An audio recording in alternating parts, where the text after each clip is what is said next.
This is the Sean Hannity Show podcast. All right, hour two, Sean Hannity Show. Write down our toll-free telephone number. You want to be a part of the program. And a fabulous, incredible, unbelievable development as it relates to the story of Sara Carter and John Solomon of Circa.com. And their new report talks about how Obama's rule changes, 12333 and some of the others, open the door for the NSA and these intercepts of Americans to reach political hands. And then we get into the issue of, yes, Donald Trump was surveilled.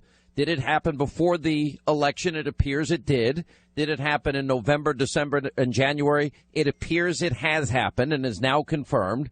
And so we have issues of surveillance. Why was there surveillance? What was the investigation really supposed to be about? Were they using national security as a ruse to really listen in on the president-elect or then candidate Donald Trump? Who knew what, when, and where? How many other Americans or transition team members besides the president, then president-elect, then candidate Trump, were also unmasked, which should never happen? And how many other leaks, intelligent leaks, have gone on, like in the case of General Flynn? Now, I want you to listen very closely. Let's go back to last week. And this is James Comey, Admiral Rogers. Then we're going to play a little bit of Julian Assange. And then we've got a cut from Evelyn Farkas, former Deputy Assistant Secretary of Defense under Obama, acknowledging, I don't even think she knew what she was doing, the effort by her colleagues to gather intelligence on Donald Trump and his team and ties to Russia before Trump ever took office. Listen to this admission. But let's start with Comey, then Julian, and then we'll go to Evelyn Farkas. First, we cannot say they did not change any vote tallies or anything of that sort. Do you have any evidence that Russia cyber actors changed vote tallies in the state of Michigan? No, I do not, but I would highlight we're a foreign intelligence organization, not a domestic intelligence organization. So it would be fair to say we are probably not the best organization to provide a more complete answer. How about the state of Pennsylvania? No, sir. The state of Wisconsin? No, sir. State of Florida? No, sir. The state of North Carolina? No, sir. The state of Ohio? No, sir. So you have no intelligence that suggests or evidence that suggests any votes were changed? I have nothing generated by the National Security Agency, sir. Director Comey, do you have any evidence at the FBI that any votes were changed in the states that I mentioned to Admiral Rogers? No. There are numerous press reports in the New York Times and Washington Post, some in Politico, that people close to President Donald Trump had been monitored in a counterintelligence activity, possibly by some parts of the U.S. government, possibly FBI. FBI had been mentioned, NSA had been mentioned. On the other hand, it seems that many of the leaks to the media are coming from the Central Intelligence Agency based upon how they're described. There are a number of collaborations that are evidenced by the material that we publish between the FBI and CIA, National Security Agency and CIA. So I think there's a real question whether that technology is being used or has been used in these types of investigations. I was urging my former colleagues and frankly speaking, the people on the Hill, it was more actually aimed at telling the Hill people, get as much information as you can, get as much intelligence as you can before President Obama leaves the administration, because I had a fear that somehow that information would disappear with the senior people who left. So it would be hidden away in the bureaucracy, that the Trump folks, if they found out how we knew what we knew about the Trump staff's dealing with Russians, that they would try to compromise those sources and methods, meaning we would no longer have access to that intelligence. So I became very worried because not enough was coming out into the open, and I knew that there was more. We have very good intelligence on Russia. So then I had talked to some of my former colleagues, and I knew that they were trying to also help get information to the Hill. There's an admission by the former Deputy Assistant Secretary of Defense under Obama, acknowledging, yeah, we were surveilling Trump and we were doing everything we could do to save that intelligence, because the Trump folks, if they knew that we knew what we knew, they would probably want to get rid of the intelligence we've gathered on them. Wow. Joining us now, Sara Carter, Senior National Security Correspondent for Circa.com, John Solomon, Chief Operating Officer, Circa.com. Welcome both of you back to the program. And, John, because Sara is far more available than you are, I'm starting with her to give her more time. But, Sara, You're giving me a bad rap with my dad. You got to stop that. Well, I mean, if you'd show up on the program once in a while, poor Sarah's working her tail off here, and you don't show up half the time. She is a hard worker. I can't deny that. Sarah, what do you so make? Is John, believe me. What do you make of Evelyn Farkas's comments there? That is a plain admission to me. Well, yeah, there's two things I make of that, and I wish you would have played the very, very end of her comment, because she kind of throws the Hill under the bus at the very end, where she says, and then there were leaks, right? And then there were leaks. So she's explaining that the Obama administration, others were gathering as much as they could on Trump, trying to save as much intelligence, and then, running up to the Hill and telling people on the Hill about this. Let's gather up all this information. Let's make sure it's stored correctly. Let's make sure we have this so that when the Trump administration comes in, they won't be able to try to hide it or bury it. And then, of course, because we went to the Hill, that's where the leaks came from. Well, then, So but wait a minute. Why would she have access to all of this? I mean, I assume we're talking about Signet intelligence here. In other words, while doing their job at the NSA, or under the ruse, perhaps, of gathering information from adversaries or enemies, are they really using that as an attempt to gather intelligence, illegally surveilling the president or presidential candidate or the president-elect? Well, I think it's very interesting. She's an assistant, Secretary of Defense. I mean, was that her job to actually do this? And what's even more interesting, it's like, so that opens up a whole new area to be looking into. But it was also interesting that she was just very open about it.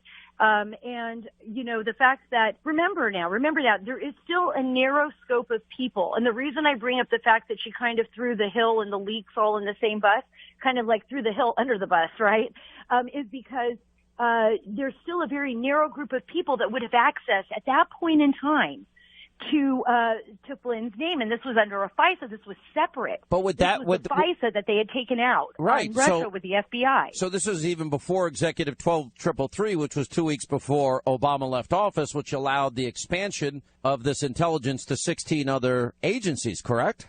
Correct. So then you'd have to be thinking, well, why would she make that statement? Well, I want to ask, why did she know what she says she knows? Would she be one of the people in the loop here? That type of intelligence? Let's say they're surveilling a Russian ambassador, and let's say that the Russian ambassador is talking to a Trump transition team member, and let's say that they amass that member, they surveil that person. Why is she on the list of people that would have access prior to the modification of 12333? It doesn't seem like she's in a high enough position to be there. I have the same question. All right, let me play this again, John. You just stand by because you hardly talk to us anyway. Let me play it again, and let me play it more completely the way that Sara asked for it. Here, pay close attention. I was urging my former colleagues and frankly speaking, the people on the Hill. It was more actually aimed at telling the Hill people, get as much information as you can, get as much intelligence as you can before President Obama leaves the administration, because I had a fear that somehow that information would disappear with the senior people who left. So it would be hidden away in the bureaucracy, that the Trump folks, if they found out how we knew what we knew about the Trump staff's dealing with Russians, that they would try to compromise those sources and methods, meaning we would no longer have access to that intelligence. So I became very worried because not enough was coming out into the open, and I knew that there was more. We have very good intelligence on Russia. So then I had talked to some of my former colleagues, and I knew that they were trying to also help get information to the Hill. A lot going on today. Yeah. That's why you have the leaking. Okay, John Solomon. The Trump folks, how we knew what we knew, get it to the Hill. Isn't leaking intelligence like that to anybody? Well, let's even wind it back a little bit further. Intelligence has always, for the long history of our country, been something that was supposed to be nonpartisan. And inherent in her comments today is a very clear political motive. We're changing administrations. We got to get this information that could be damaging to Donald Trump to people who could leak it. That's the inference that she leaves in that comment, and that's exactly why the people who protect our civil liberties and stand up for freedom of speech and privacy are so concerned about what Barack Obama did starting in 2011 and continuing all the way to the last days in office in January 2017. He made it easier and easier for people, not at the highest levels of government, but in mid-levels of government, to get access to real super classified information. Like, what are we spying on Russia today about? That's super classified. And the idea that someone could be on television talking about it as though it was a partisan effort shows why the danger of letting this. All right. Am I wrong in thinking what she's admitting to here could be the omissions of crimes? In other words, let's really wind this down here. We knew how we didn't want the Trump folks, if they found out how we knew what we knew, yep. And that we needed to get it to people on the Hill. Right. And I knew there was more, meaning she knew exactly what was surveilled. Now, let's look at the three issues we have in play here: surveillance, unmasking, and leaking of intelligence. That's right. Okay. Isn't she admitting, Sarah, that she might have committed felonies here? If she I don't know, because we don't have what she gave them, right? We know she's talked about what they were delivering to the Hill. But what did she look at? I mean, this is going to be up to Congress. This is going to be up to the Department of Justice to call the FBI for an investigation into this. And even they're having to call the FBI. We don't even know what was going on within the FBI, because they're the only ones that can subpoena, call on a grand jury, investigate who, what, where, when, and why. But what we do know is that there was, as John so rightfully put it, there was this political movement to take what the intelligence community was capable of and use it, almost by her own words, against an incoming administration. All right, but I don't see how a former deputy assistant secretary of defense in November and December at least, and that's the point of time we're talking about, would have access to this intelligence and then wants to spread that intelligence. And she's saying it's so damning it needed to be protected. And she's admitting wanting to leak it to Congress.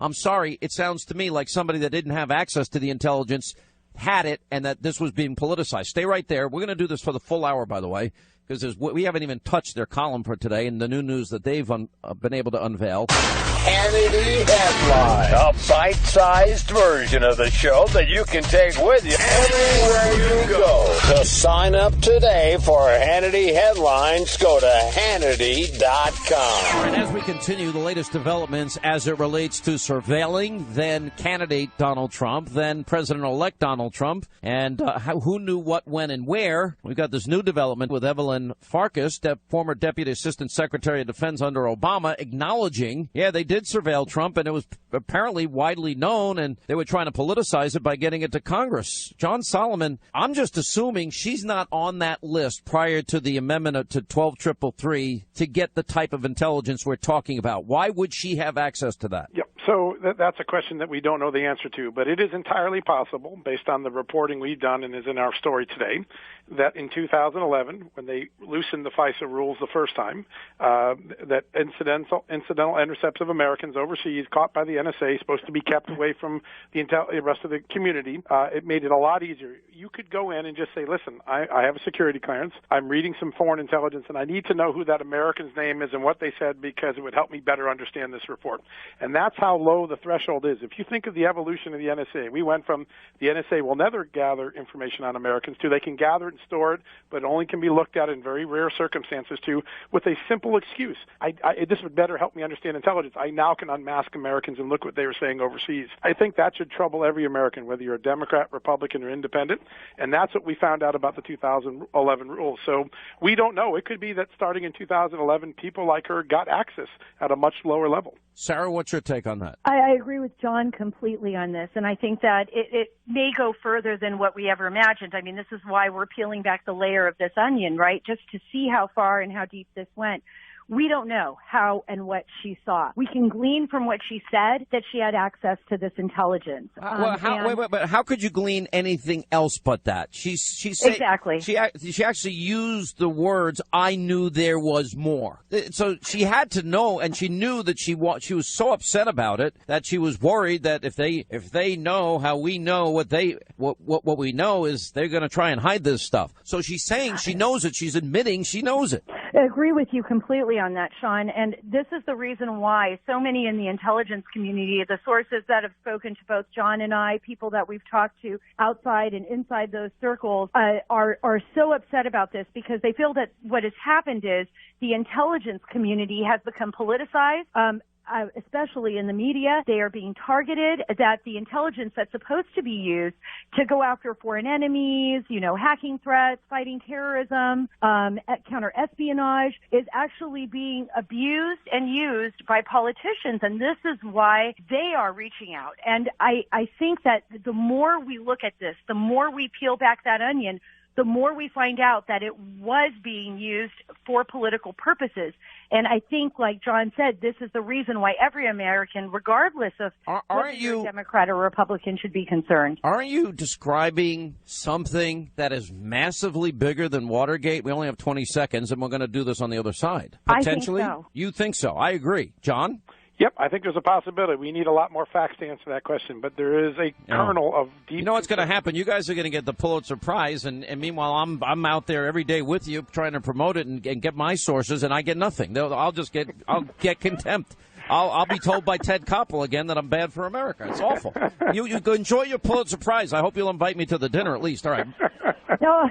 More with John Solomon and Sara Carter on the other side. We've got to get to their blockbuster column today that takes us even deeper. Unbelievable information. Straight ahead. We know you never want to miss the Sean Hannity Show. And now you never have to.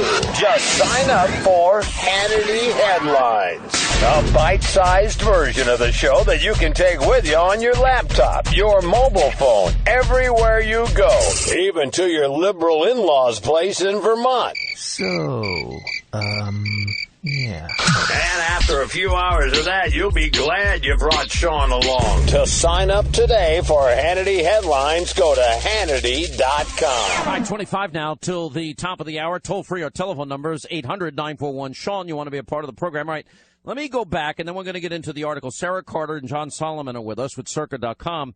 And so we've been unveiling the layers of an onion. They were the ones that got the ball rolling by saying, yeah, there actually was a FISA warrant issued in October as it relates to the influence of Russia. And there was a criminal warrant issued about the same time. And that as a result of that investigation, there was an ancillary investigation into Trump Tower and Trump Tower's server, which is off-site out of Trump Tower, but the server for Trump Tower, where the campaign was located, was actually being surveilled before the election in November. Well, we've been sort of peeling those onions, layers of the onion. We learned from both of them that the story got advanced by a Hillary Clinton supporter, donor, and operative. And now what we heard from Evelyn Farkas. She's a former Deputy Assistant Secretary of Defense under Obama, acknowledging that there was tons of surveillance that was being shared. First question is, why is she even at this level in her position to even have access to it? But she says, we had to preserve it. If they ever found out, meaning the Trump people, how we knew what we knew, they would want to get rid of this intelligence. And it is so damning. And then she said, I know that there was more. She's admitting she saw it, and she's admitting she's trying to politicize intelligence and get it to Congress before they leave office. Listen to this cut. I was urging my former colleagues and frankly speaking, the people on the Hill. It was more actually aimed at telling the Hill people, get as much information as you can, get as much intelligence as you can before President Obama leaves the administration, because I had a fear that somehow that information would disappear with the senior people who left. So it would be hidden away in the bureaucracy, that the Trump folks, if they found out how we knew what we knew about the Trump staff's dealing with Russians, that they would try to compromise those sources and methods, meaning we would no longer have access to that intelligence. So I became very worried because not enough was coming out into the open, and I knew that there was more. We have very good intelligence on Russia. So then I had talked to some of my former colleagues, and I knew that they were trying to also help get information to the Hill. A lot going on today. Yeah. Okay. That's why you have the leaking. Exactly. People are worried. Okay, so now it brings up three separate issues here. Number one, the surveillance issue, was it legal? Number two, was intelligence gathering a ruse to really spy on Donald Trump, either as a candidate or as a president-elect? The unmasking of individuals like General Flynn. And then, of course, what we know is illegal, which is leaking intelligence, even, by the way, to quote people on the Hill. And we continue with Sara Carter and John Solomon. I personally think this is going to come back to bite her and a lot of people in the ass, because I would suspect at some point she's probably going to get an immunity deal to tell everything she knows, because she may have found herself with those comments on the other end of a district attorney somewhere that's willing and able to prosecute her? Because it sounds like, to me, the possibility of an admission of a crime. Sarah. Yeah, I think she is going to have to answer some questions, and I think she is going to possibly be subpoenaed if an investigation is open. And what I think is even more interesting, she's talking about all of this evidence on Russia, that they were so terrified that the Trump administration would somehow bury or destroy or get rid of. And yet, for this whole time, they haven't said what any of that is.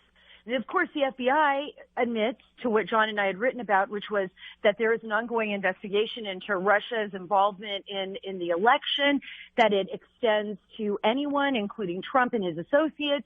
But everybody is bringing this up over and over again on television. There's no crime. The only crime that we know of is the leaking of Michael Flynn's name. But she's talking about, isn't when she says get it to the Hill, and I know there's more, and this goes to the front of your article today. As his presidency drew to a close, Barack Obama's top aides routinely reviewed intelligence reports gleaned from the national security agencies in incidental intercepts of Americans abroad, taking advantage of rules that were relaxed in 2011. So she's admitting that she had access to the intelligence. So she's acknowledging surveillance occurred. She's acknowledging unmasking occurred. And she's acknowledging basically they're trying to leak it for political purposes. Where are the crimes here, John?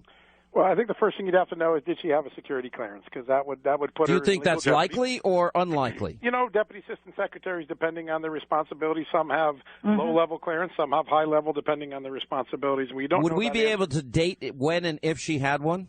We should be able to. We should be able to report that out, and if not, the Intelligence Committee should certainly be interested in her conduct and be looking at that. But that's the first thing you need to know. If she did, and she transferred information that was classified through improper channels, she certainly is at risk of some sort of prosecution. That's a big if. We got to figure this out. We don't know if this is someone that's bragging and making a more grandiose story, or if there was a complete operation to do this. What's interesting is she talks about two things. She uses the word intelligence. She uses the word Russia. She uses the word Trump. She uses a concern that Trump's going to be in charge and maybe this won't get out anymore. She talks about getting it to the Hill. And then the last question before she's cut off is that why there was all this leaking? And she says, yes. So the purpose of getting it to the Hill by her own mission was to leak classified information. If you take her argument all the way through, that ought to concern the FBI. That ought to concern the Pentagon if she had a Pentagon security clearance. Well, and by the way, isn't it also a confirmation? It's not the same word that Donald Trump used in his tweet when he said he was wiretapped, but it's not really wiretapping anymore because we all use cell phones, right? Isn't it surveillance? Wouldn't a proper term for him to have used? And isn't she corroborating his claim? So here's what I think. And again, there's a lot of unknowns. There's things that Sarah and I don't know yet, and may never get to know. But the likelihood, wiretapping means someone intentionally targeted you and wanted to intercept your phone call. They thought you were up to something bad, and they wiretapped you and listened in for a period of time to find out if that's true. What's really going on is that there's one giant wiretap. Every American who ever makes a call overseas is recorded, almost likely to be recorded by the NSA. Any American who emails, texts overseas is likely to be captured by the NSA. It's supposed to sit segregated in the NSA files, and it's supposed to be the crown jewels. No one should look at it unless there's a really good national security interest. Now what you have is the ease that Obama allowed to have, that you could access that American information very easily for the very simple excuse, this might help me better understand my job or the intelligence I'm reading. If it's that easy to get intercepts after the fact, it's basically a new form of espionage, right? And it puts Americans... So you're basically saying that the relaxing of rules in 2011 began the process of making it very easy to surveil Americans legally. Is that a fair statement? It is. It basically created after-the-fact surveillance. So in other words, they may not be in trouble for the surveillance part. Right. But if it's done for a political reason, is that a problem? I think that's what Chairman Nunes was trying to get across last week, which is this was perfectly legal surveillance, but if accessed in the wrong way, it could be used and misused and abused. And so in other words, he was saying very troubling. I was bothered by this. This is what he's referring to. Okay, now let's go to exactly it. Let's go to the next step, Sarah, and that is the unmasking. Because she's basically acknowledging they did unmask it. If the Trump team, let me go through the article just verbatim here. She said, that they would, if I fear somehow the information would disappear with senior people who left, and it would be hidden away in the bureaucracy. If they found out how we knew what we knew about the Trump staff dealing with Russians, well, that they would try to compromise the sources and methods, meaning that we would no longer have access to the intelligence. And so she's admitting an unmasking process has certainly taken place. Is that a potential crime, Sarah? I think it's going to be a very serious, deeply concerning. I mean, just like John had said, this is about surveillance. This is about civil liberties.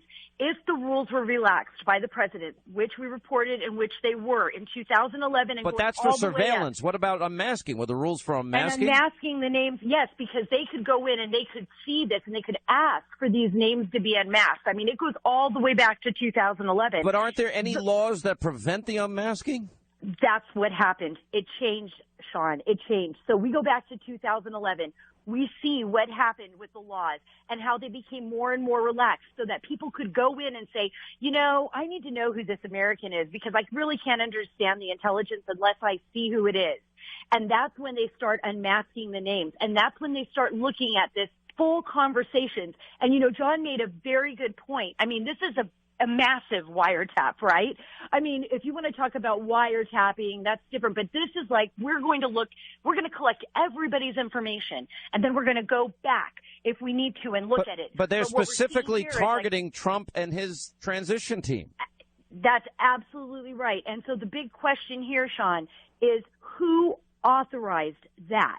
Who authorized in the Obama administration the unmasking of names on Trump's team, on his campaign, and why was the authorization given? Was there a real reason, or were they using this? And this is the big question. Was this just sounds to me like she was using it for political purposes, which is why, quote, she wanted to get it to the Hill. So now that we've dealt with the surveillance, okay, they relaxed the rules, which allowed more unmasking, at least under the guise of national security reasons. But then she can't get away with the idea of leaking to the Hill. How do you get off of that? That is a definite violation of the Espionage Act, if I read it correctly, no?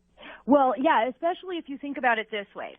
If what she is saying is, hey, don't look at us, we went up to the Hill and delivered all of this information, this classified information, maybe to people who also had the capability, which I'm assuming, to collect that information on the House Intelligence Committee or others, and we wanted them to hold on to it. But guess what? Once we went to the Hill, then it leaked, right? Because people were afraid. Well, it's a violation of the Espionage Act. It doesn't matter if you're afraid, then you take it to a committee chair. There's other ways of reporting. But that's not what she's saying. That's not what she said. And with all of that said, there's still 8 months later zero evidence that the Trump campaign colluded with Russia. All right, we got to take a break here. Stay right there. Our final moments coming up.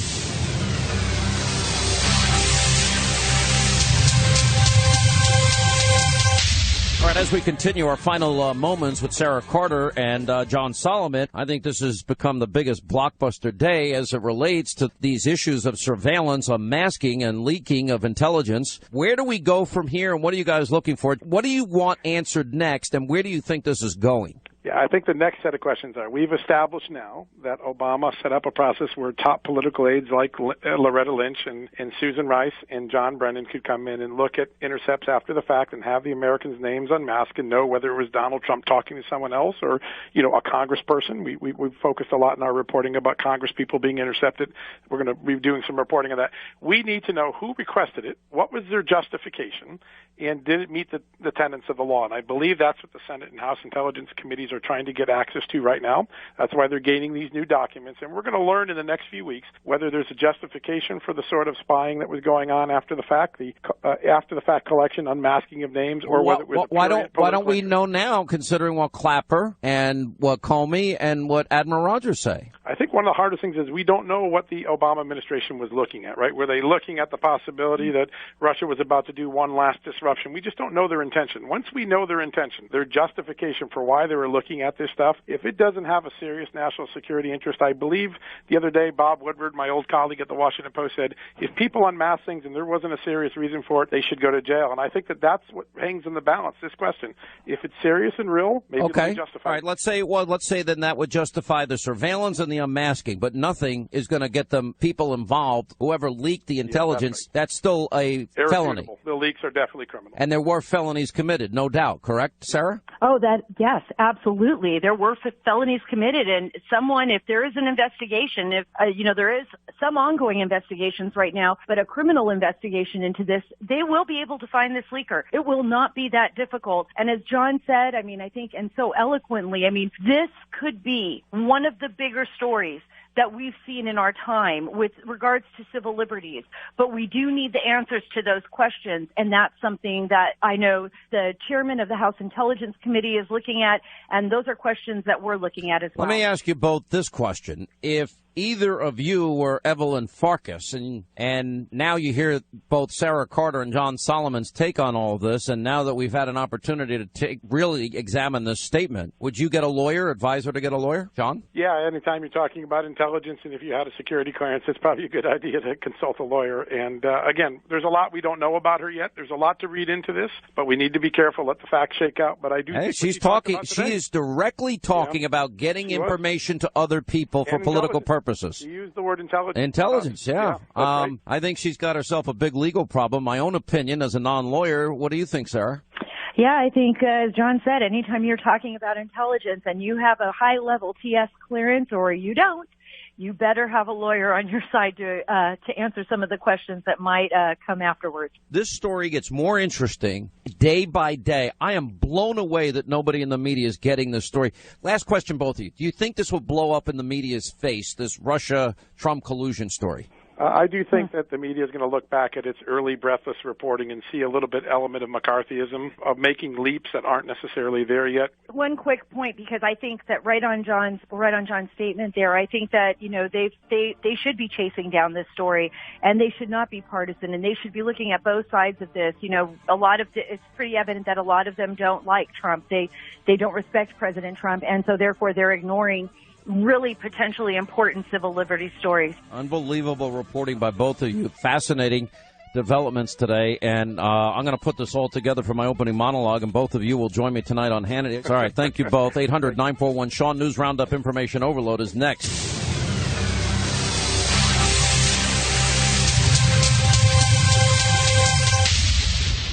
This is the Sean Hannity Show podcast. Wow, what a blockbuster we have for you today. 800-941-SEAN if you want to be a part of this extravaganza. I'm getting tired. Two big stories we're following today. The first is the media's obsession, with the decline of health care. That means Trump's failing. Number one, I think they're going to get a health care bill done. It's a matter of when, not if. I think that's going to happen. And I just think it was poorly mismanaged. And I think Republicans, maybe if you want to cut them slack, you can. I'm not too into the slack cutting business these days to anybody. But the slack would be, they weren't prepared to lead. Sorry, that's just too weak for me. You got the ball. You got what you wanted. Do your job. And don't stop working. If I was in Congress, I'd keep them in session up till Easter Sunday. I'd let them go home Saturday night. That's it. These people get more weeks off in their lives. I'm like, I'd love a week off, right? I'd love to go down to Naples, Florida, play golf, drink a Bloody Mary, and have a couple of beers with my buddies, okay? Guess what, Hannity? It ain't happening because I have responsibilities like all of you normal people like me have as well in your life. There's only these people in Congress. My God, these people are off half the year. I've never seen anything like it. Now, wait till you hear this tape I'm going to play. Ooh, you're going to love this. This is going to be great. But I just want the media that is hysterical about, Trump failed on health. He didn't fail on health care. That was the legislative body's failure. And I can tell you that there's a lot of work behind the scenes being done. And while they're moving forward with tax cuts and with the economy and with changing the tax code and trying to fight the liberal courts that are hand-selected, judge shopping and everything else. The wall's going forward. Gorsuch's vote is going to happen. Everything's happening. So all you people in the liberal media, he's failed. No, he hasn't. And nobody ever said, it proves he can't negotiate. You're wrong. It was not his job to rush this through. He's also cracking down through his attorney general on sanctuary cities, number one. Chicago and L.A. mayors, good. We're going to defund them. They're defending sanctuary cities. Wait till you see what we have planned on Hannity about this tonight. Rolling back these environmental executive orders is massive in terms of draining the swamp and making sure we can become energy independent. This is awesome. And he's now also, the president is investigating Clinton's ties to Russia. It's about time. How did Vladimir get 20% of our uranium? And why did Hillary sign off on that deal? And how many millions through these surrogates went to the Clinton Foundation and went into Bill's pocket? I don't hear anybody in the media talking about Ford and their factory expansion that's going to go on in Michigan. Thank God they're building 3 new plants in Michigan. Thank God for the people, the forgotten men and women of Michigan. Last time I was there, it looked like Hurricane Katrina. I mean, the entire neighborhoods is just boarded up. Street after street after street. And it reminded me exactly when I went down and saw the devastation after Katrina. I mean, they've lost half their population. They're talking about bulldozing entire neighborhoods to consolidate services in Detroit. Well, now maybe we can rebuild those homes. Maybe now it's worth $1 investment. They were selling those homes on eBay for $1 at one point. Then, we got Chuck Schumer's public meltdown. The left doesn't know what to do. So I'm not buying that everything's a mess now. Yeah, there's going to be some infighting. There's going to be some back and forth. There's going to be some difficult moments, but that's part of a difficult process. Although I can't stand the sausage making analogy anymore. If you like sausage, don't watch how it's made. Now, we're going to have on at the top of the next hour Sara Carter and John Solomon. Let me give you the background. And I can't believe what I'm about to say. Actually, Liberal Morning Joe did something good, except they were too stupid to realize it. Now, it's not a backhanded compliment. I mean, so he has this woman on, Evelyn Farkas. You're going to hear a lot of her name today on the program. Remember the name, Evelyn Farkas. By the way, this is an all-points bulletin. If anybody knows Evelyn Farkas, the Assistant Defense Secretary, former Assistant Defense Secretary under the Obama administration. If you know Evelyn Farkas, tell her to get an attorney immediately. I would advise her. Sean Hannity advises her to get an attorney immediately. Evelyn Farkas, are you there? Get an attorney immediately. Just my humble advice. I'm just saying, and I'll explain why I think Evelyn Farkas needs an attorney as the program unfolds today. Isn't that nice of me to try and give her a heads up? Evelyn Farkas, before I tell the story, I would get the best attorney in Washington, D.C. available now. Evelyn Farkas, this is an all-points bulletin, a Hannity Amber Alert, if you will. Yeah, maybe Obama. Call Barack Hussein Obama. He lives in Washington, D.C., although he's probably playing golf someplace. You're right. I'm trying to help her. If she's smart, she would follow that advice. I'm just saying. All right, so let's go backwards here. Let's start at the beginning. So remember the media, and they were all up in arms. Donald Trump on a Saturday morning sends out a tweet that he was wiretapped by the Obama administration. And how many times was he called paranoid, loony, crazy, a liar, pants on fire? Okay. 1 million. The mainstream media, for 8 months now, they've been talking about Russia and Trump collusion. And yet there's no evidence that has been presented one time by anybody. Then we've got James Clapper, James Comey, and Admiral Rogers all saying not one vote was changed as a result of anything Russia did in the election. No evidence whatsoever. Nobody's admitting that there's an investigation into the intelligence leaks. Now, I want you to pay attention to 3 very important words throughout the program today. Surveillance, unmasking. Now, and I'll make it 4. Now I sound like Joe Biden. Jobs, a 3-letter word. J-O-B-S. 3-letter word. Jobs. J-O-B-S. Jobs. So we'll say 4 words. Surveillance, unmasking, intelligence leaks. 4 words. Okay? Pay attention to those. Evelyn Farkas, get to an attorney now. Sean Hannity alert. Sean Hannity alert. Somebody find Evelyn Farkas. Trying to help the lady out. You're saying, why am I doing this? You'll see in a minute. All right, so let's go back. Everybody said he was crazy. Then all of a sudden, we now have reports from John Solomon, 20-year veteran, AP, investigative reporter, 20-year investigative national intelligence reporter, Sara Carter. Then we have James Rosen confirming the same thing. What did we learn from Solomon and Carter? That, yes, Trump server at Trump Tower was surveilled. There was a FISA warrant issued in October. There was a criminal warrant issued in October. And while in the course of investigating issues involving Russia, there was pings to the server of Donald Trump and Trump Tower, which is off-site, but it's the Trump Tower server that actually came from Russia. Turns out, according to Solomon and Carter, they found nothing. But they did surveil the server. Now we're finding out it goes even deeper, that the whole Russian narrative, they pointed out in another article, was that directly linked to a Hillary operative and big Hillary donor. Now we're finding out more information today.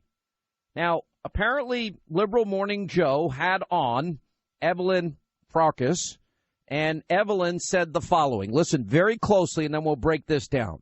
I was urging my former colleagues and frankly speaking, the people on the Hill, it was more actually aimed at telling the Hill people, get as much information as you can. Stop right there. All right. What information is she telling the Hill to get? And by the way, she's not exactly a high-level, individual. She also served as an advisor to Hillary Clinton in her campaign, was up for a position in the Clinton administration that Hillary won. So she's a relative former assistant defense secretary, not exactly a high-level position. Anyway, so what information is she talking about? Let's continue. Intelligence as you can before President Obama leaves the administration, because Stop. Get as much intelligence as you can before President Obama leaves the administration. The next thing she'll say is, because I had a fear that somehow that information would disappear with senior people who left, so it would be hidden away in the bureaucracy. Listen. Fear that somehow that information would disappear with the senior people who left. So it would be hidden away in the bureaucracy. Hidden away in the bureaucracy. By the way, this happened on March 2nd. This is how dumb they are at NBC. NBC had this since March 2nd. Nobody picked up because nobody watches their show, frankly. But putting that aside, it finally got picked up on. Now continue to listen. Again, former Assistant Defense Secretary. Why does she have this information, and why is she telling her contacts up on the Hill in Congress to get this information? Listen. That the Trump folks, if they found out how we knew what we knew about the Trump staff's dealing with Russians, that they would try to compromise those sources and methods. Stop. The Trump folks, if they found out how we knew what we knew about the Trump staff dealing with Russians, they would try to compromise sources and methods. What are the three big words of the day that I just told you about? Four big words: surveillance, unmasking, intelligence leaks. So she's acknowledging that what Donald Trump tweeted out was correct. So she's acknowledging the surveillance. Again, I go back. If they knew how we knew what we knew about the Trump staff dealing with Russians. So she's acknowledging surveillance. So that means Trump's right. Check that off in the box. Now, she's also admitting tacitly here that, in fact, unmasking had taken place by saying, well, if they knew, the Trump staff dealing with Russians, so that means the intelligence was unmasked. Now the next question is, did they leak the intelligence? Listen. We would no longer have access to that intelligence. So I became very worried because not enough was coming out into the open, and I knew that there was more. Stop. Not enough was coming out in the public, and I knew there was more. First of all, did you have clearance to know? Number two, you want to gather it, and now what do you want to do with it? We know now that you are admitting to surveillance and unmasking. Now the big question is, did you leak the intelligence? We have very good intelligence on Russia. So then I had talked to some of my former colleagues, and I knew that they were trying to also help get information to the Hill. A lot going on today. Yeah. They were trying to get information to the Hill. So she's admitting surveillance of Trump and his transition team. She's admitting unmasking. They know who they are. She's admitting that they leaked intelligence. Well, leaking of intelligence is a felony. Now, am I saying that Evelyn what's her name, Farkas, leaked it? I don't know. She's speaking as if she knows about leaking. She's talking about leaking. Did she have the authority? Who are the people on the Hill she wants to get this information to?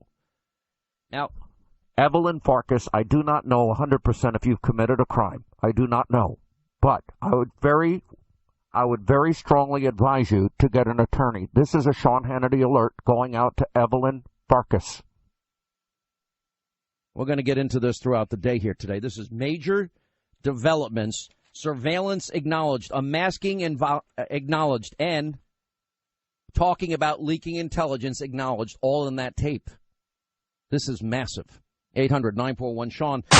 Hannity Headline. A bite-sized version of the show that you can take with you everywhere you go. To sign up today for Hannity Headlines, go to Hannity.com. Evelyn Farkas, a Sean Hannity alert. You may want to consult an attorney. We do not know for sure that you may have committed a crime. We're not saying that at all, but in light of the new developments of the tape that was actually nobody saw on March the 2nd, I guess it was TiVoed by one person in America that actually made this fine from Liberal Joe. We found it. Let's play it in its entirety now. Again, as I play this, I want you to pay attention to very specific things. Surveillance. She's admitting it. Unmasking of names. She's admitting it. Leaking intelligence. Sending it to Congress. She's admitting it. Listen.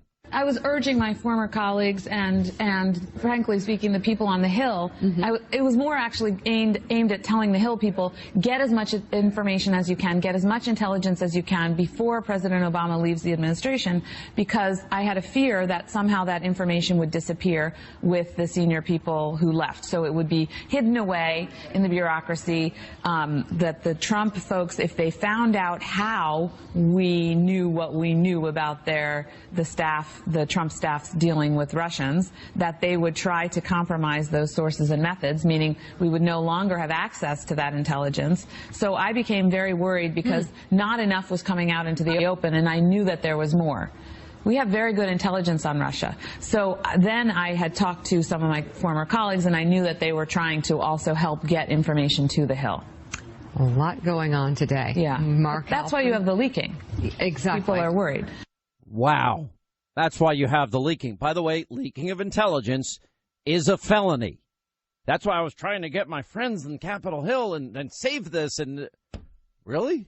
Why did she have access to it? We'll find out very quickly if she had the clearance for it. That's maybe not the issue here for her.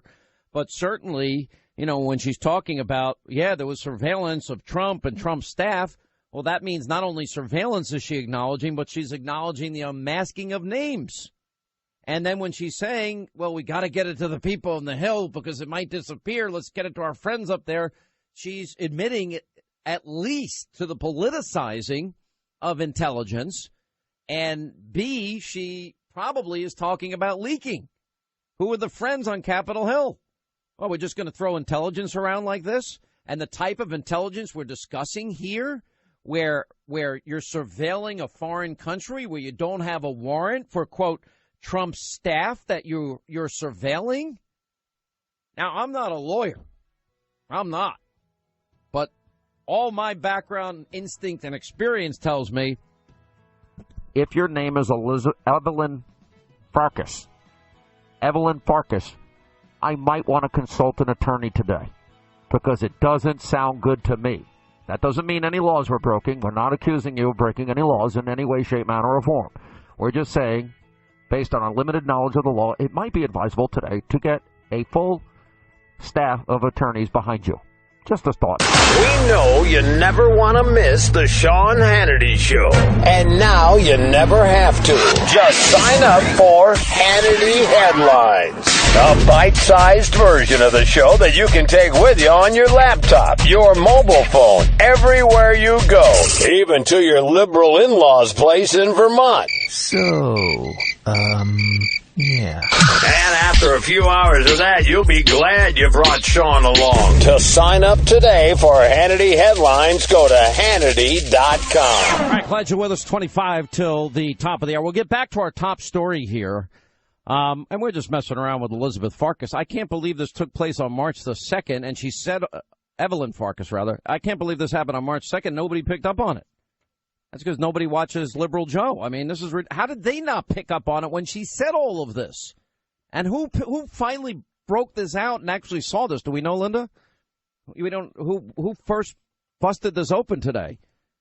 Honestly, the first people to have it was a site called Grabian. I know Grabian site. I get their updates every morning. They actually had it the day it happened. They did have it the day it happened. Well, they're forced to watch everything, so they're subjected to that show on a daily basis. So they have to watch it Sadly for their part. Well, I'm going to leave poor Joe alone. Joe hates my guts. What a sad thing. When people hate you, such a horrible thing. I mean, anyway. All right, so what you have here is a top Obama official discussing intelligence gathering on the Trump team. I mean, that's the real headline here. And they're not only discussing surveillance that took place, they're also discussing a masking that took place, and they're also discussing plans to get this to their friends and colleagues on the Hill. That would be called, from my interpretation of things, leaking intelligence. I cannot believe this woman said all of this. I mean, and she said, and it's like she had no clue what she was admitting to. It's crazy. Anyway, so now the FBI needs to be on the hot seat over these allegations that they politicized this Russiagate investigation. I mean, did the FBI Director James Comey launch his investigation into the Russiagate scandal based on this woman that Sara Carter and John Sullivan have been talking about? They'll join us at the top of the hour. They'll join us tonight on Hannity. And did they base it on anti-Trump op research provided by Hillary's campaign? Did they base it, based on leaks that maybe Obama's people tipped them off to? This Evelyn woman, it's reported that she was going to go work for Hillary if Hillary had won. Did she pass it on to the campaign that she wanted to win? What did Hillary know? When did she know it? What did Obama know? What did Valerie Jarrett and Ben Rhodes know? What did Podesta know? Who knew what, when, and where? What did you know and when did you know it? Now, you might say, Hannity, this is just political posturing. Really? Does anybody remember Watergate? What was Watergate about? It was about a break-in. It was about a break-in to a political party headquarters. It was about gathering information and stealing it. And people went to jail for it.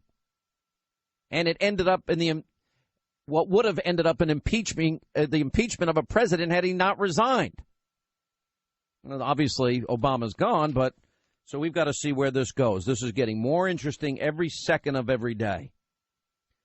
We have another update, by the way. We have more law enforcement officials calling for the arrest of sanctuary city mayors. Congress heard testimony. Can you imagine Rambo Deadfish being taken out in handcuffs? Comrade de Blasio? That's going to be fascinating. I wonder, maybe him and Andrew Cuomo can end up being cellmates. That's pretty funny. Has Andrew Cuomo gone on the record about New York being a sanctuary state? I don't know if he did. I've not heard it. You can look that up. Anyway, so Congress heard testimony earlier today from a senior law enforcement official from a heavily Democratic state who called for the mayors of sanctuary cities to be arrested. Okay, well, they are aiding and abetting law-breaking. Why wouldn't they be arrested? Makes sense to me. Anyway, we can start with Comrade de Blasio in New York, and then we'll go to Rambo Deadfish in Chicago, and then we'll go to the mayor of Los Angeles, and then we'll go to the San Francisco politicians. We can arrest them all.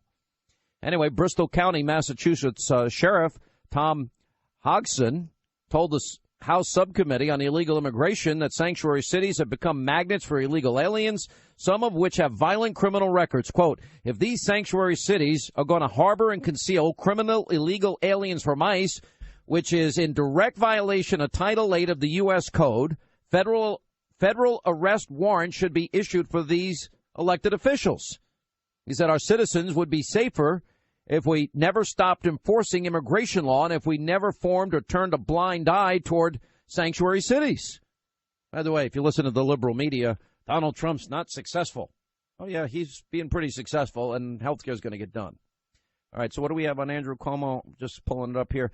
Cuomo insisted that New York remains a beacon for immigrants as the federal government moves to ban travel from 7 Middle Eastern countries for 3 months, the temporary ban, and halt refugee travel for 4 months.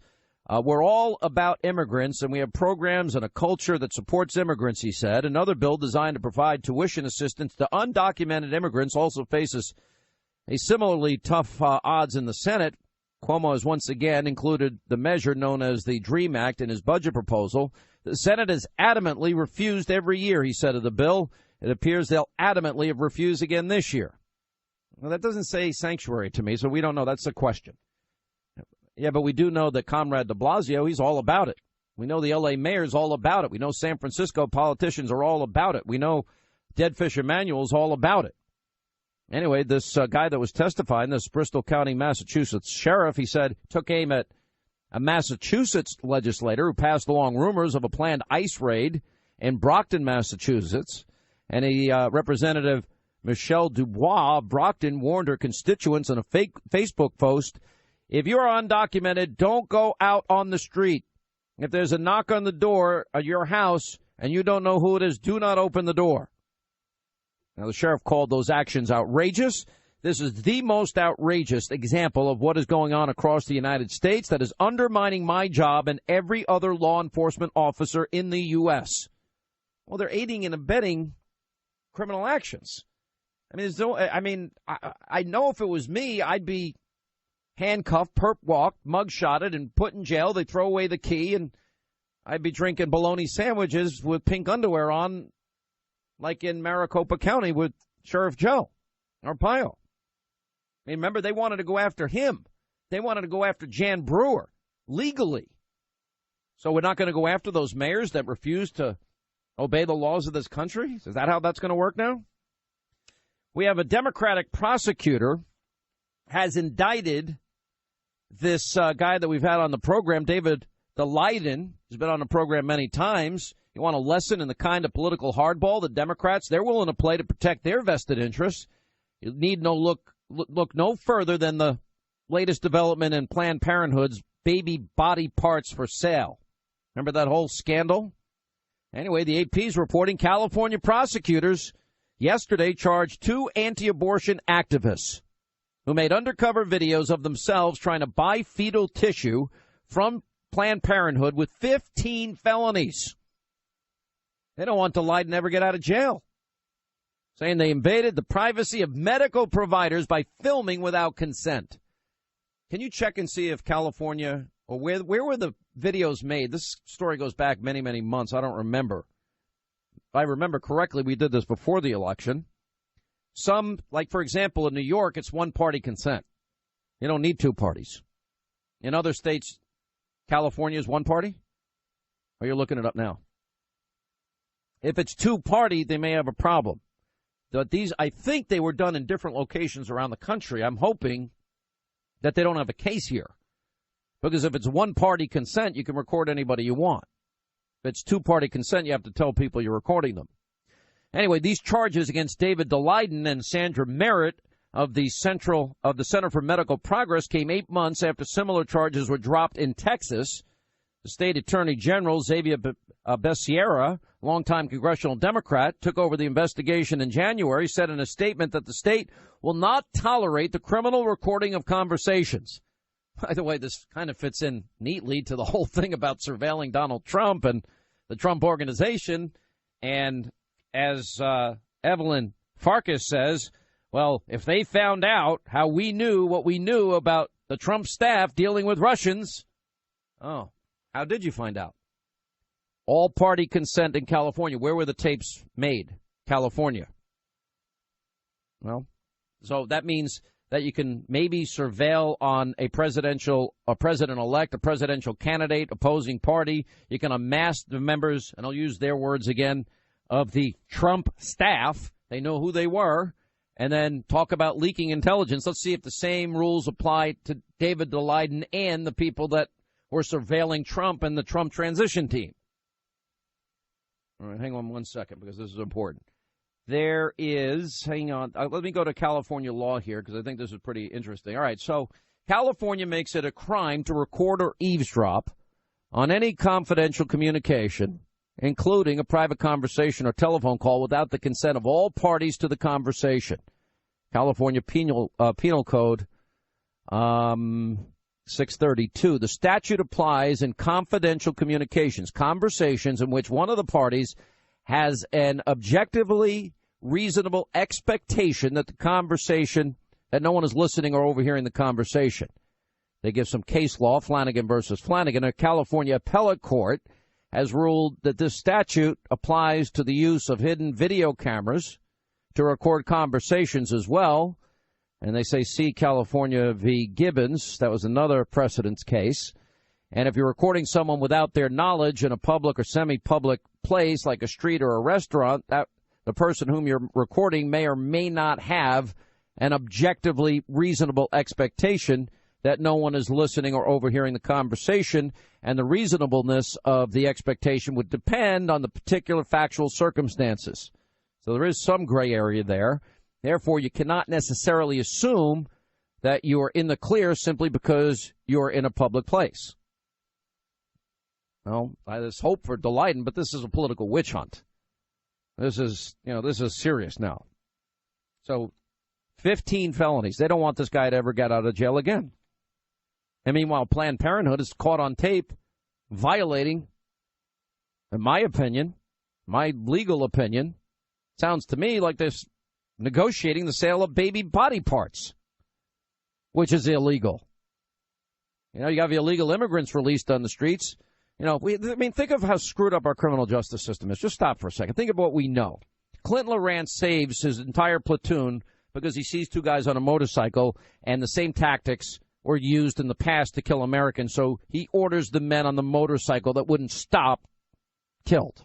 He's in jail for 20 to 30 years. Then you've got Christian Saucier. He took 6 pictures inside an old submarine for his own use. He's got a year in jail. Then you've got this guy, David Daleiden. Now they want 15 felonies, but nobody from Planned Parenthood is in trouble for negotiating the sale of baby body parts. Is there anything more disgusting and gruesome than that? Any illegal? Then you've got here the surveillance and unmasking and leaking of intelligence. It'll be interesting to see if anybody goes to jail over that. Leaking intelligence, by the way, that would be a violation of the Espionage Act and a felony. Here you have Hillary Clinton avoiding congressional oversight, and she sets up a email server in a mom-and-pop shop bathroom closet. And by the way, it has on it, which is also a violation of law. She was violating law there. She did it purposefully. And she withheld evidence, as far as I'm concerned. They didn't want to hand it over. And then, of course, she eliminates 30,000 emails. That would be called obstruction of justice anywhere else. If you were a conservative. What, like with a cloth or something? Yeah, like with a cloth. It's called bleach pit, that cloth is called. And then you've got, on top of that, then you got this whole Uranium One Gate, the Clinton Foundation, pay to play. Here she gives away 20% of America's uranium to Russia and Vladimir Putin. And the people all involved in the deal are paying her husband twice his normal speaking fee and donating millions and millions and millions and millions of dollars to the Clinton Foundation. And the media in this country is worried about what? Was there any conversations between Donald Trump and Vladimir Putin? 8 months in, there's no evidence at all. You know what we've done in this country? The left, they're willing to put anybody in jail that has political differences. Why do you think, Linda, I've said all these years I've overpaid on my taxes? I know I've overpaid. I absolutely know. And I did it on purpose. Because they would like nothing more than to come into this studio with you witnessing it. God, you'd be going nuts. You'd be cursing a lot then. You would. Yeah. No doubt. What are you going to do? You can't assault an officer. What are you going to do? How are you going to? I have the right to defend myself. Okay, so you're going to sit there. They're taking me out in handcuffs. What are you going to do? I'm going to defend you and me. I would. You're off the hook. You knew nothing. But they'd handcuff me and perp walk me. They'd have cameras outside waiting for me. Then they'd take my mugshot and they'd put it all over the internet. And then they'd bring me up on the maximum amount of charges possible. And then they'd. Well, you are bad for America. I'm bad for America. So they'll lock me up and throw away the key. This is such a screwed up country right now. It's so messed up. All right, John Solomon, Sara Carter next on these new revelations. This is interesting on surveillance, on masking, and leaking intelligence.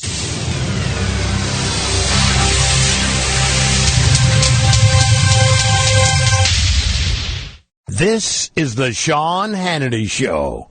podcast. All right, News Roundup, Information Overload Hour, Sean Hannity Show, and we welcome back to the program Jessica Tarlov, Senior Director of Research at Bustle.com. Ron Christie is a former Special Assistant to President Bush, columnist for Sidewire. All right, so we spent the last hour, and I want to get back into this. You know, finally this tape emerges. Why had nobody picked up on this sooner? I don't really know the answer to. I don't know what to tell you, but I think they actually got this tape on the... Well, I'm not sure what day did she say this today on the show? Okay. And this is Evelyn Farkas, former Deputy Assistant Secretary of Defense under Obama, acknowledging efforts by her and her colleagues, not only acknowledging that Donald Trump was surveilled, but knowing that there was more that she had learned, and more importantly, trying to politicize it and leak the intelligence to Congress, which would be potentially a crime. Let's listen. I was urging my former colleagues and frankly speaking, the people on the Hill, it was more actually aimed at telling the Hill people, get as much information as you can, get as much intelligence as you can before President Obama leaves the administration, because I had a fear that somehow that information would disappear with the senior people who left. So it would be hidden away in the bureaucracy, that the Trump folks, if they found out how we knew what we knew about the Trump staff's dealing with Russians, that they would try to compromise those sources and methods, meaning we would no longer have access to that intelligence. So I became very worried because not enough was coming out into the open, and I knew that there was more. We have very good intelligence on Russia. So then I had talked to some of my former colleagues, and I knew that they were trying to also help get information to the Hill. A lot going on today. Yeah. Mark That's why you have the leaking. Exactly. People are worried. All right, there you have it. Now, Jessica Tarlov, let me ask you, doesn't that sound like the former Deputy Assistant Secretary of Defense under Obama? Doesn't that sound like she's acknowledging an effort to spread intelligence on Donald Trump, either then the president-elect, at least in November, December, and January? And doesn't it put to bay these ridiculous assertions? Well, Donald Trump said he was wiretapped. Sounds to me like they wiretapped Donald Trump, and they knew damn well they were wiretapping him. It does sound like all of those things. I was surprised there wasn't more buzz about that tape. I found out about it this morning, I guess a couple hours after it had aired or the interview aired. I'll be interested to see what the response is from the administration and from the Obama folks. And I mean, as with everything with the story, there's always more to come. But I do understand, obviously, why people are using this as pushback on the story. Well, it's not using it as pushback. Donald Trump sent out a tweet, Ron Christie, and the media went insane when he said that, in fact, he felt that Trump Tower was wiretapped. Now, John Solomon, Sara Carter, James Rosen, and all these top-notch investigative reporters, not a part of our vast right-wing conspiracy, have all confirmed this is true. Now we have a former Obama Deputy Assistant Secretary of Defense acknowledging it. So Donald Trump was surveilled. Now the question is, who surveilled and why? And then the next question is, she's acknowledging in that tape that unmasking took place. They know who it was on the other end. So even if it was done legally, well, then they're not supposed to unmask the Americans that are being surveilled, because that would be illegal without some type of warrant. And then they're acknowledging that they are, spreading the intelligence around and leaking it. That's a crime under any circumstances, isn't it? It is. Good afternoon, Sean. It's a felony, as a matter of fact, to leak classified information to those who aren't cleared to have the information. But this story, to me, is chilling on so many different levels. Not only does it substantiate what the president has been saying, that he felt that he'd been surveilled. I mean, the media can go crazy and say he said wiretap, but it's clear that he was under surveillance. But for me, a deputy assistant secretary is not the highest person in the pecking order, Sean. You've got a deputy assistant secretary, then you've got an assistant secretary, then you've got an undersecretary, then you've got a deputy secretary. So how many levels down in the government are they spreading around information that's clearly classified about the president-elect? That's what worries me, of how many people under the Obama administration on the way out the door were allowed to look at this type of information that was being collected on our incoming president. Well, I mean, here's what she said here. She says, well, the Trump folks, if they found out how we knew what we knew about the Trump staff dealing with Russians, that they would try to compromise the sources and methods. Let's put that aside for a second here. If they knew what we knew, if they found out how we knew what we knew about the Trump staff. Now, James Clapper, and James Comey and Admiral Rogers have all said that what the Russians did or didn't do in this election had no impact on the vote tallies in any of these states at all. So now the question is, this is a narrative that has gone on for 8 months. There's zero evidence that has been revealed to anybody about collusion, but that's all the left-wing media focuses on, Jessica. I totally understand. This is not going to be a good episode of the Sean Hannity show for me, and being defensive of this. I totally understand what you're saying. Did you want to cancel today, or? Oh, can I just drop off the phone call right now? Yeah. Oh, sorry. Are you there? Are you there? I can't hear you. I'm losing you. Can you hear me? Can you hear me now? Can you hear me now? I can, even without Verizon. No, listen, I understand absolutely everything that you're saying about it, and I'm sure this is going to get a ton of press going forward, and I know that you'll be discussing it tonight and continue to. I don't really know what to say besides that. We need to get to the bottom of it, but it sure sounds like... You know what it sounds like to me, Ron Christie? I'll help Jessica out here because we like Jessica.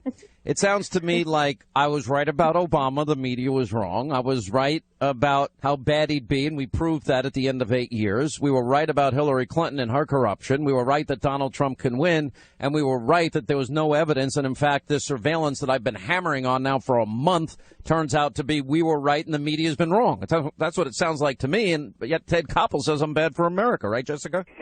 I did see that part. I think it was a longer interview, though, than just the clip that people focused on. You mean the 70 seconds of the 50-plus minutes I gave him? Something like that. That was a rumor I heard that you chatted to him for longer than 2 minutes. Yes. No. It was 70 seconds. 70 seconds they aired. 70. This is a really bad edition of the Sean Hannity Show now for you. Hard to get airtime, But, Ron, seriously, what's your take? My take here, Sean, is that this is very serious. We need to bring these people up to Capitol Hill, and these people, we need this Deputy Assistant Secretary. We need Rhodes to go up there, the former Deputy National Security Advisor for Communications. Clapper needs to go back. Comey needs to go back. Because it sounds to me as if these individuals not only misled the American people by saying there was nothing going on nefarious or there was no surveillance, but it's clear to me that they lied. It's very evident that this was a systematic program that had been put in place for quite some time, and the notion that we need to get rid of this program before the Trump people get in and they understand what we're up to, that perhaps to me is the most chilling part of it, because this story is only just unfolding, Sean, and I'm very curious where this is going to take us. Well, here's the interesting part. We know now, and I think it's pretty much incontrovertible, Trump was surveilled. Now, the question is, we know from Sara Carter and John Solomon there was a FISA warrant and a criminal warrant issued before the election. And now, while it wasn't directed at Trump, there was ancillary surveillance of his server at Trump Tower, where his campaign was located. And then you have to wonder, was this a ruse by the administration to try and get access to what the opposition party was planning for the election? That's number one. Number two, then we know we know they surveilled in November, December, and January. Now, was that a ruse? Then we know that the unmasking of many Trump transition team members and the president-elect himself happened. That shouldn't happen. And then we also learned that a lot of intelligence has been leaked, hence, i.e., the firing of General Flynn. Yeah, this is systemic shenanigans, and that's the polite way I can put it. The notion that American citizens, Donald Trump in this instance is actually the victim here. I know the media likes to go after him and attack him, but he's the one who the government should have protected those around him, should have protected the president-elect. And not only did they unmask people in a manner which I think is illegal, but the fact that they were keeping this information, compiling it in reports, circulating it amongst themselves, and then ostensibly tried to cover their tracks so that it would never be uncovered is something that's very, very serious. And we need to know who in the Obama White House, if not the president himself, ordered the collection of this information, who ordered the retention of this information, and who ordered its circulation. All of those questions need to be asked, and they deserve to be asked, but it does prove that President Trump was right when he said that he was under surveillance, period. Sounds to me like Donald Trump's right, media wrong. Checkmate, Jessica. Yeah, I know that's your favorite thing when that happens. No, I think you listed 4 points there. I think the incidental collection is not an issue as per what Michael Hayden was discussing, but I know how serious of an issue unmasking of names is, and I do believe that General Flynn's name, while it shouldn't have been released, there was good cause to not have him working anymore for the administration. I don't think that's a contentious point. But it will be interesting to see if we do hear from all of these figures, if Clapper comes back, what Comey may have to say on all of this, and if we can get to the bottom of it and have some clarification. I was discussing this morning on Fox, and the problem, or one of the main problems, is that there were so many different narratives swirling around, and there seems to be no accurate timeline or point of view for what has transpired. And obviously, the interview this morning is going to have to be put into the larger picture of what's going on here and everything updated. So surveillance occurred on Donald Trump and his transition team, and maybe as a candidate. So unmasking happened with General Flynn, the president-elect, and other transition team members. Well, then you've got Evelyn Farkas admitting that they're trying to get the information leaked to members of the Hill. That's what. That's pretty compelling. It's checkmate right there. I mean, it just proves on the record in a tape that they had been doing everything that we suspected they were doing, and everything the administration had been denying that they'd done on the way out the door, which, again, poses serious questions as to what else are they lying about not telling us, and who ordered it. Well, let's go back. Watergate was about a break-in of another political party, wasn't it? That's correct. Yeah. Are you a little bit worried in the back of your mind, Jess? I mean, it's more like middle mind right now, actually, but I'm sure I'll find some way to move it on back by the end of the day. All right, so it's in the middle of your mind. It might be stamped on your forehead by the time this thing is all said and done. And I think the media is going to have a lot of egg on their face. And good for you Well, we'll make them. Well, listen, trust me, that's my job, to make them acknowledge it and eat it, whether they like it or not. It's like spinach. All right, 800-941-SEAN. We'll continue with Jessica Tarlov and Ron Christie. Hannity Headline, a bite-sized version of the show that you can take with you everywhere you go. To sign up today for Hannity Headlines, go to Hannity.com. All right, as we continue with Jessica Tarlov and, of course, our friend Ron Christie. All right, so where do you think this goes? What questions do you want answered from your legal perspective, Ron? What I want to know first and foremost is who was the person who directed officials within the Obama administration to collect and disseminate this information. The notion that you were going to unmask innocent American citizens, have their identities revealed, and then have that information put into a report and circulated around the executive branch of government, to me is very frightening.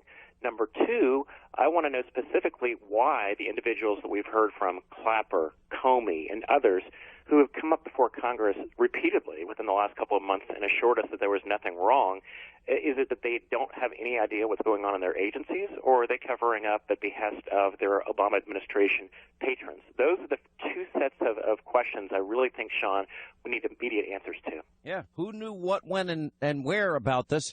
And why did Evelyn Farkas have access to this information? Now, the Deputy Assistant Secretary, which is pretty low down in the political pecking order, there are a lot more people above her in the chain of command who would have also had access to this information. Well, from your legal perspective, does it sound like she may have a criminal problem on her hands, possibly? She might, possibly. I mean, you had an admission on tape where she's talking about trying to conceal information so that the incoming administration doesn't get their hands on it. Now, the lawyer in me would say that's hearsay, of course, and any good lawyer would try to get that tossed out. But in the court of public opinion, it's going to be really compelling for the administration to try to reverse the narrative that they weren't spying on private citizens, that they weren't doing anything wrong, and that President Obama had the most ethical administration in history. They're going to have to answer some questions from the Obama team, Sean, about what they did, why they did it, and who ordered them to do it. And yes, she could put herself in legal jeopardy by the admission that she's already come out with. Jessica, I mean, I don't know what you can say about this. I mean, if I was you, I would just plead the fifth and say, you know what, I'm going to vote for Trump next time. You're right, Hannity. You were right all along. I mean, yeah, you're really pushing it now, Sean. Definitely not going to plead the fifth or say that I'm going to vote for Donald Trump in 2020. I'm sure it'll be a spirited election, and we will see who comes out on top. But I'd like all the answers to the questions that Ron listed there. And it was also interesting to me that this interview wasn't billed in any way. Like, there was no hint that something like this was coming forward, or someone like this was coming forward to talk about it. I think this woman was so dumb she had no idea what she was admitting what to. What she was saying. Yeah, because she didn't look like she thought she was selling out the administration at all. Yeah, I mean, and you would think, I mean, she's like, yeah, we had all this information. Yeah, we were trying to get it to congressmen and preserve the information. Yeah, of course, I knew more, but we didn't want them to know how we knew. I mean, I'm like, I why don't we just say she's not going to be popular in D.C. tonight for sure. Who, you are not, or she's not going to be popular? No, I'm always popular. And You're all even. You're wow. always popular. Wow. It's not misguided sometimes. Yeah, you are a little misguided. But you're making it really, by you falling on your sword so hard, you're making it really hard for me and Ron to go after you today. I mean, when you start out the interview saying, I know this is going to be a bad day on the Sean Hannity show. This is, Ron, what am I supposed to do? How do I handle that? I'm not used to that. What do I do with this we being chalk the victory liberal? up on the board, Sean, and say, look, she's boxed in, she's got nothing to say, but at least she's honest enough to admit that the shenanigans that clearly the administration from the previous administration were up to, that Jessica knows that they were up to no good.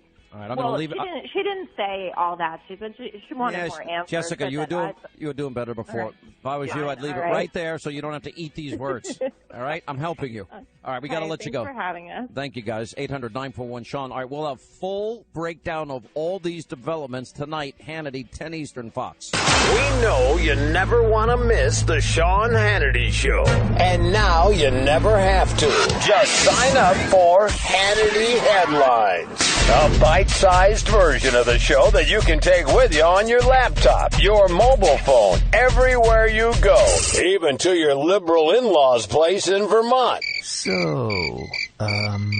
Yeah. And after a few hours of that, you'll be glad you brought Sean along. To sign up today for Hannity Headlines, go to Hannity.com. This was... All right, glad you're with us. 24 now till the top of the hour. Toll free. Our telephone number is 800-941-SEAN if you want to be a part of the program. That is from the movie called Facing Darkness, a true story of faith, saving Dr. Brantley from Ebola in Africa. And the voice you heard there should be familiar to you. It's our good friend, the Reverend Franklin Graham, a far more decent human being than I'll ever be. Son of, although you did give your dad a hell of a time growing up, didn't you? You were awful. I was terrible.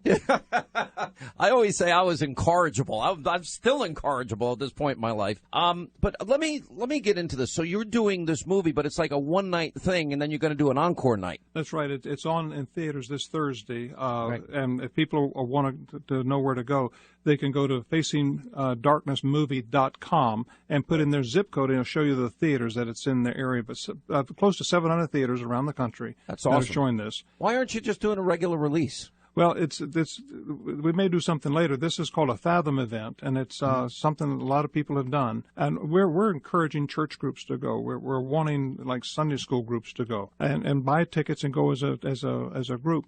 This is the story of how God, not Franklin Graham, but how God saved the life of Dr. Kent Brantley and Nancy Wright-Bowl. These two people were working. He was working for me when Ebola came into Liberia. Mm-hmm. And he wasn't there to fight Ebola. He was there working in a hospital. I had a team of people who've been there since 2003, working, doing agricultural projects and women's projects and this kind of thing. Ebola came. We stopped everything we were doing because nobody would fight Ebola.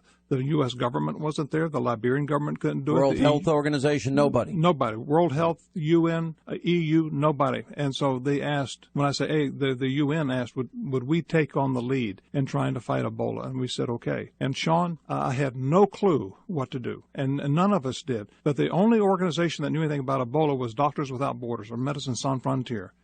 They came in, they helped us set up an ETU, we got it going, got it running, and then my two people get Ebola the same day, and we don't know how they got infected. Oh, so scary. And why don't you describe to people just the violent attack if you get Ebola? It basically eats your organs out from inside out, right? It's a hemorrhagic fever, and what happens when you first get Ebola, you feel a little tired, like you're coming down with the flu. Right. And then it begins to attack your organs, and you begin to bleed out of every orifice, out of your nose, out of your eyes, out of your ears. And you've seen this up front. Yes, this is people are just melting. It's like your organs are melting inside of you. It's like a horror movie in real life. I mean, it's true, and it's a real deal, and it's the world's most dangerous virus. And Sean, God saved Dr. Brantley. I was in Alaska working on one of our projects when phone rang. He's got Ebola. I came home. I couldn't get an airplane to go get him. The airlines wouldn't get him. We had an insurance policy that when a plane would go anywhere in the world if one of your team got sick. We called him up. Yep, glad to do it. Where's the patient? Liberia. Okay, fine. What's the patient got? Ebola. Oh, we're not going to go get him. Well, you had an insurance policy that if any of your Samaritan's Purse personnel got sick, that's right, you'd get them back to the States. By the way, that was very nice of you to provide that. I'm sure that wasn't cheap. No, but we've been paying on that for years. And we remind them, hey, we've been paying this policy for years. They said, sue us. We're not going. We're not going to pick up an Ebola patient. And so we had no way to get this guy back. No way until God opened up a door. And that was one man at the State Department, a lower-level person. I'm not talking about the Secretary of State, just a lower-level guy. When someone said, call him, he might be able to help. We called him. He said, there is an asset that the government has. Well, what's that? Well, there is one airplane that can carry this kind of infected person. Who do we need to talk to? The guy said, you're talking to him. And he sent a U.S. plane. We had to pay for it. He said, I cannot use this plane with taxpayer dollars. You didn't care. We didn't care. We sent him a check. That we wired the money that day. And so they went from the United States to Liberia. Well, not quite. They went from the United States halfway across the Atlantic. Okay. Had to turn around and come back, had a pressurization problem. Ugh. And the night that the plane was to arrive, Dr. Brantley began to die. And there was nothing that we could do, Sean. He was dying. And we had prayed, we had worked, we had the plane coming out. The next day it was delayed, and he started to die. But somebody showed up, a scientist showed up with this thing called ZMapp. It said it's been used on primates. It's made from mice blood. It's cultivated on tobacco leaves. I never heard of it. No. It sounds like an Alfred Hitchcock movie. They said, try this. It might help him. And as he began to die, we put this ZMapp in him, and he went into rigors. I mean, I'm talking about violent shaking on the bed, so much so we thought he was going to fall off the bed. Were you there at that point? No, but we had two of our doctors there. Right. And within 35 minutes, that shaking quit, and he got up out of bed and went to the bathroom. Hadn't been out of bed in 3 days. It was that quick. It was that fast. It's like God showed up right then. I'm blown away. This is kind of giving me the chills because this, I don't know why we're fascinated as human beings with horror flicks, but we are. And I've seen those movies where, Contagion, for example, where something like Ebola takes place. Remember the one movie with Dustin Hoffman and I forget Outbreak. Yeah. And I mean, and all the lengths they went to find the monkey to get the serum to stop the Ebola-like symptoms, and his girlfriend at the time or ex-wife got the symptoms. So this chronicles the story. It's a movie. It's a movie about what happened. It's a documentary. These are not actors. This is the real deal. This is the real deal. Wow. And Sean, it's a team of young people that stood up and said, we will go and we will fight. And I hope this will encourage other young people to get up and do the same thing. Because this film is all young people fighting the world's most deadly virus. And God shows up and saves Dr. Brantley's life, saves Nancy Wright-Bowles' life. When he came back to Emory University and that ambulance, he walked out of the back of that ambulance. They didn't carry him on a stretcher. It's so funny because I'm now remembering he was the guy that we said, now that we helped him, we can help all these other people. Yeah. That's so amazing. I didn't put it together until just now. And where are we with Ebola? Right. Well, first of all, we learned a lot. When Ebola outbreak came, I asked the CDC, what are the protocols? I've got 25 people I'm bringing back from Africa that might have been exposed to Ebola. What are the protocols to integrate them back into American culture? Dr. Anthony Fauci or... And you know what they said to me? What? We have no. Tell them to go home, take their temperature twice a day, and if they get a spike in their temperature, go to the local health department. Yeah, so they can infect other people. No, but can you imagine going into your health department saying, I think I have Ebola? They're going to run out the back door. I would. And they'll call the SWAT team. When did you first see Dr. Brantley in this process yourself? Right when he got out of Emory University. So, I mean, this is an amazing story. Look, a lot of people don't know. I mean, I've known about your work with Samaritan's Purse. I think most people know you for Operation Christmas Child, and I actually had the honor of going on one of those trips with you, and it was really eye-opening. And that's where people fill shoe boxes for boys, like little boys, little girls, and you giving them out to poor kids all around the country. And how many did you give out this year? 13 million this year. Oh, my gosh, 13 million. And I'm too lazy to make one, so I just cut you a check. At least I can do something. We like that, too. The check is all right. I'll let somebody else build the shoebox. I really wouldn't do a good job for you.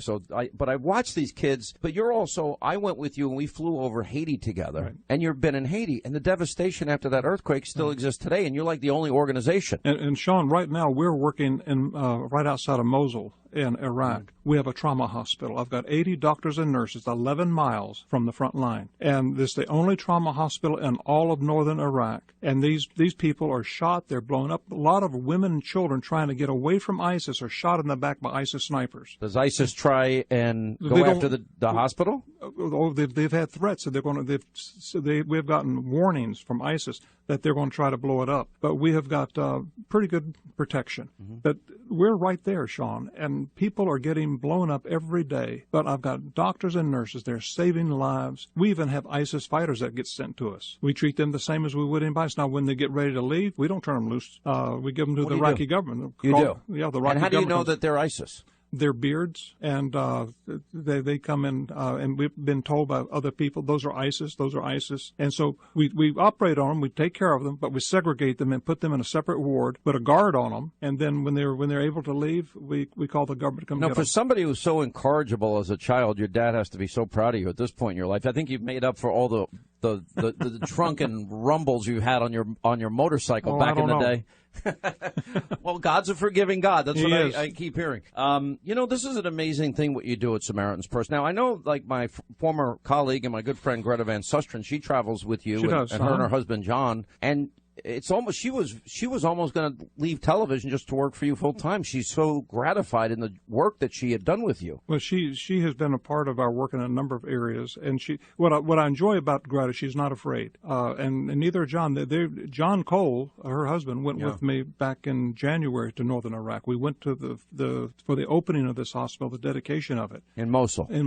And so John was there with me. Oh, that's when Mosul was under heavy fire. Oh, and it still is. It's very dangerous. Did you fly in with the military? Did you fly in your own plane? No, I chartered a plane to go in. Right. But it's very dangerous. Yeah. Now we don't fly into Mosul. We fly into Erbil, which is about 2 hours away. Okay, but you still got to drive and. Oh, you drive right up to it, and you have to go through a lot of checkpoints, and there's you're right there at the front of the front lines. All right, so let me make sure I get this all out here. So this movie, which is really a documentary, is going to be airing. It's one night only, but there might be a second night added. There's a second night, and it's going to be on the 10th of April. All right, and the first airing is this Thursday, tomorrow night. It's tomorrow night. Now, if people want to go see the movie, you've set up a website. It's facingdarknessmovie.com. Correct. One word, facingdarknessmovie.com. 700 plus theaters around the country. Correct. And can I get a DVD? I'll make sure you get one. Can you give me a copy? I don't know I don't know if I can get off work to go, but I really want to see this. I mean, you've whet my appetite, and the incredible story. It's called Facing Darkness: A True Story of Faith, saving Dr. Brantley from Ebola. He was in Liberia in Africa. You've become a dear friend. There's many people in life that not a lot of people that I admire a lot, and you're just one of the guys that I admire a lot. Oh, thank you, Sean. And you've been very kind to me. Your family's been kind to me. You and Jerry Falwell Sr. and Jr. have been really nice to me. And I'm like, why do these people even like me? I'm like I'm a piece of dirt compared to these guys. But I know you're a good man. I know your heart's in the right place, and you do good work, and you're also courageous and taking the positions you've taken. And but I would urge everybody, it's tomorrow night. Find out the theater near you, facingdarknessmovie.com. One word. It sounds like a phenomenal movie. We're going to actually show a little bit clip of it tonight on Hannity. Great, yes. And give a preview. So we'll see you there. Reverend Graham, it's so good to see you. How's your father doing, by the way? He's doing okay, Sean. He's just old. At 98 years old, he just doesn't talk much anymore. He's kind of quiet. I ran into your buddy Larry Ross the other day, and for me to do the one interview I ever had with your dad, he put me through the ringer. I think it's I like an FBI background check, a CIA background check, an NSA background check on steroids to get to your dad. I mean, what did he think I was? I'm not the Satan, for crying out loud. All you had to do is call me. Oh, now you tell me. Well, why was he being such a jerk? He doesn't know any better. All right, 800-941-SEAN. We'll see you tonight on Hannity.